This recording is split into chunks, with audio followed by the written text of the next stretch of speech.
চলো বন্ধুরা, আজ অভিক দত্তের লেখা ব্লু ফ্লাওয়ার 1, 2, 3, তারপরে বাজ সিরিজ এবং তারপরে অপারেশন ব্লু উইংস, বিশ্বাসঘাতকের সন্ধানে এবং সর্বশেষে আয়নাবাড়ি।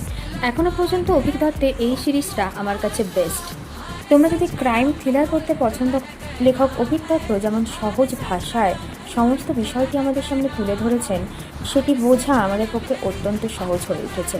এই সিরিজটি পড়লে তোমরা সবাই বুঝতে পারবে আমাদের আশেপাশে এমন অনেক ঘটনা ঘটছে যার সাথে আমরা আদতেই অবগত নয়। এমন অনেক জিনিস আছে যা আমাদের আড়ালে প্রতিনিয়ত হয়ে চলেছে।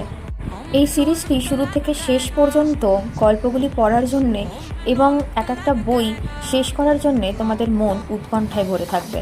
তাই বলছি, আর দেরি না করে শুরু করে দাও সিরিজটি পড়া। আমরা যে প্রতিনিয়ত সেফলি ঘুরে বেড়াই, এটার পেছনে অনেকের অবদান আছে, সেটা তোমরা পড়লে নিশ্চয়ই জানতে পারবে। যদি বলো আমার কেমন লেগেছে, তাহলে তো আগেই বলেছি, এটা অভিক দত্তের লেখা বেস্ট সিরিজ আমার কাছে। ক্রাইম থ্রিলার মানেই আমার কাছে তো অভিক দত্ত। তোমাদের মতামতটা জানাও। আর হ্যাঁ, এই সিরিজটাতে আরও যদি কোনো নতুন বই ইনক্লুড হয়, আমি তোমাদের কাছে অবশ্যই সেটা নিয়ে আসবো। আপাতত এটা দিয়েই না হয় শুরু হোক। ধন্যবাদ।